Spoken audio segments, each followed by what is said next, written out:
Assalamualaikum warahmatullahi wabarakatuh. Saya Nur Asna dengan NIM 2012 dari jurusan Administrasi Pendidikan. Pada kesempatan kali ini saya akan menyampaikan materi mengenai kepemimpinan pendidikan untuk memenuhi tugas mata kuliah Administrasi dan Supervisi Pendidikan yang mata kuliah yang diampu oleh Putih Ayu Ningrum MPD. Kepemimpinan pendidikan. Kita akan mengetahui apakah itu kepemimpinan pendidikan. Di sini kita akan melihat definisi kepemimpinan yang dikutip dari Purwanto tahun 2012. Yang pertama, Purwanto mendefinisikan kepemimpinan adalah orang yang didasarkan atas tabiat atau watak yang memiliki kekuasaan lebih, biasanya bersifat normatif atau edzoni. Yang kedua, pemimpin merupakan individu di alam kelompok yang memberikan tugas-tugas pengarahan dan pengorganisasian yang relevan dengan kegiatan-kegiatan kelompok atau fitler. Yang ketiga, kepemimpinan dalam organisasi berarti penggunaan kekuasaan dan perbuatan keputusan atau dubin.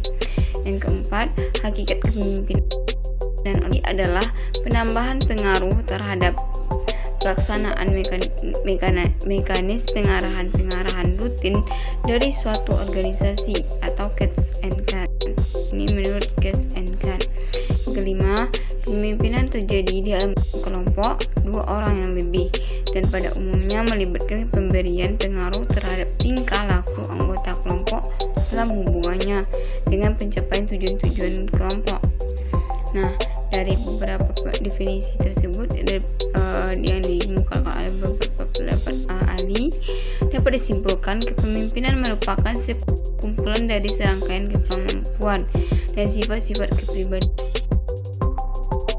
bawaan untuk dijadikan sebagai sarana dalam rangka meyakinkan yang dipimpinnya agar mereka mau dan dapat melaksanakan tugas-tugas yang diberikan kepadanya. Hakikat kepemimpinan ini dapat didasarkan atas tiga komponen. Yang pertama, ciri atau sifat lembaga atau jabatan. Yang kedua, tabiat atau watak seseorang. Dan yang ketiga, kategori tingkah laku aktual. Kepemimpinan pendidikan merupakan kemampuan untuk menggerakkan pelaksanaan pendidikan sehingga tujuan pendidikan yang telah ditetapkan dapat tercapai secara efektif. Setelah kita mengetahui apakah itu kepemimpinan pendidikan, maka materi selanjutnya kita akan membahas mengenai fungsi kepemimpinan pendidikan.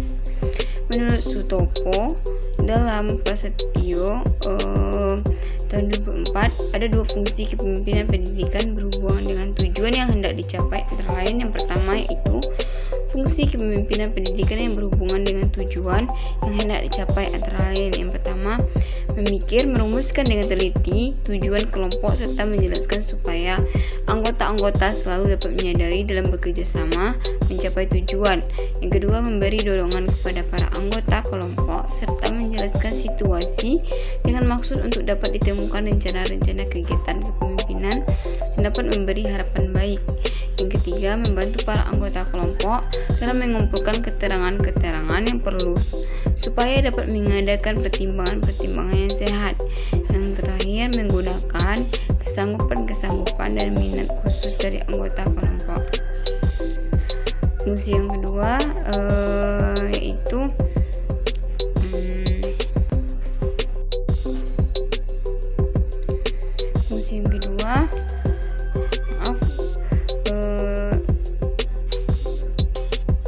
fungsi kepemimpinan pendidikan yang berhubungan dengan penciptaan suasana pekerjaan yang sehat.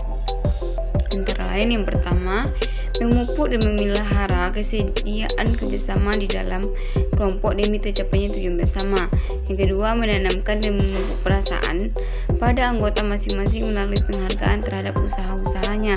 Yang ketiga, mengusahakan suatu tempat pekerjaan yang menyenangkan, baik ruangan, baik fasilitas maupun situasi. Yang terakhir, menggunakan kelebihan-kelebihan yang terdapat pada pimpinan untuk memberi sumbangan dalam kelompok menuju pencapaian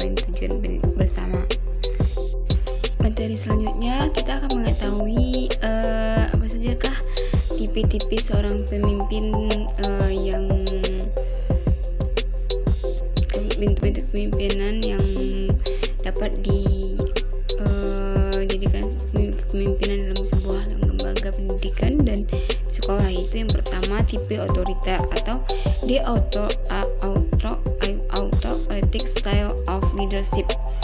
Pada kepemimpinan ini semua kebijakan atau polis dasar ditetapkan oleh pemimpin dan pelaksanaan selanjutnya ditugaskan kepada bawahannya.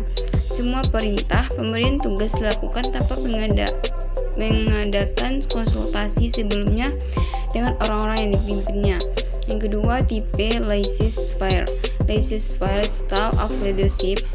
Pemimpin memberikan kebebasan yang seluas-luasnya kepada setiap anggota staf di dalam prosedur dan apa yang akan dikerjakan untuk pelaksanaan tugas-tugas jabatan mereka tersebut.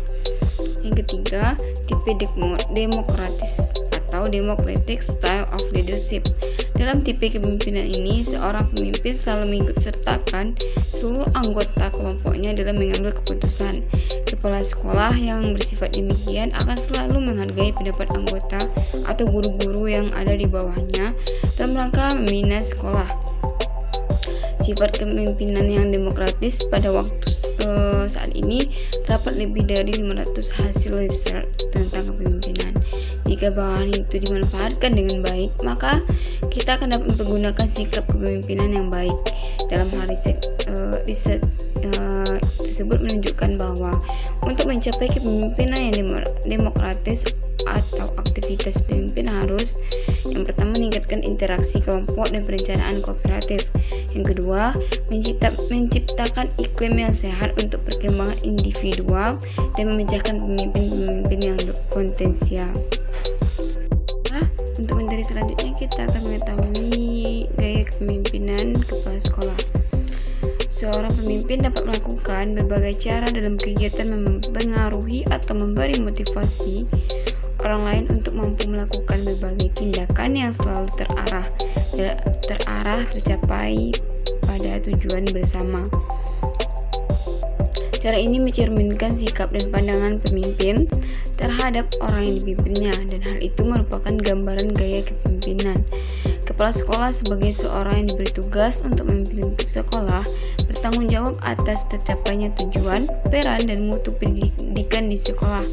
Dengan demikian, agar tujuan sekolah dapat tercapai, maka kepala sekolah dalam melaksanakan tugasnya dan fungsinya memerlukan suatu gaya dalam memimpin, dan hal tersebut dikenal gaya kepemimpinan kepala sekolah. Menurut Purwanto, gaya kepemimpinan merupakan suatu cara atau teknik seseorang dalam menjalankan suatu kepemimpinan.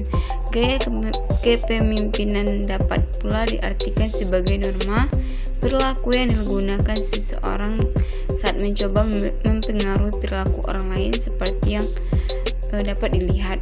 Dalam hal ini, usaha menselaraskan persepsi di antara orang yang akan mempengaruhi perilaku dengan yang akan dipengaruhi menjadi amat penting kedudukannya. Kepala sekolah di dalam melakukan tugasnya mempunyai karakteristik dan gaya kepemimpinan untuk mencapai tujuan yang diharapkan. Kepala sekolah mempunyai sifat, kebiasaan, temperamen, watak, dan kebiasaan sendiri yang khas sehingga dapat membedakannya dengan pemimpin yang lain. Menurut Wahjo Sumidijo, ada 4 pola perilaku kepemimpinan yang lazim disebut gaya kepemimpinan, yaitu pertama, perilaku instruktif, konsulatif, dan partisipatif, dan delegatif. Yang pertama yaitu perilaku instruktif, merupakan komunikasi satu arah. Pimpinan membatasi peranan bawahan. Pemecahan masalah dan pengambil keputusan menjadi tanggung jawab pemimpin. Pelaksanaan pekerjaan diawasi dengan ketat. Yang kedua, perilaku konsultatif, merupakan pemimpin yang masih memberikan instruksi yang cukup besar serta menentukan keputusan.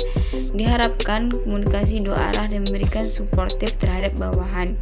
Pemimpin mau mendengarkan keluhan serta perasaan bawahan dalam mengambil keputusan. Bantuan terhadap bawahan ditingkatkan, tetapi Pelaksanaan keputusan tetap pada pemimpin. Yang ketiga yaitu perilaku partisipatif, merupakan kontrol atas pemecahan masalah dan pengambilan keputusan antar pimpinan dan bawahan yang seimbang.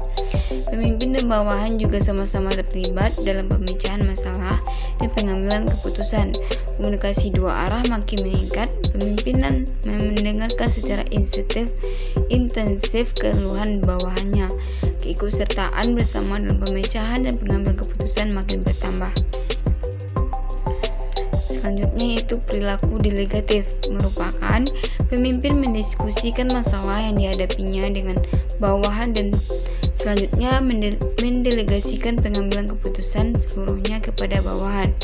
Bawahan diberi hak menentukan langkah-langkah bagaimana keputusan dilakukan atau dilaksanakan, dan bawahan diberikan wewenang untuk menyelesaikan tugas-tugas sesuai dengan keputusan sendiri. Baiklah, sekianlah materi yang dapat saya sampaikan. Apabila ada kesalahan dan kekurangan, mohon dimaafkan. Wabillahi taufiq wal hidayah. Assalamualaikum warahmatullahi wabarakatuh.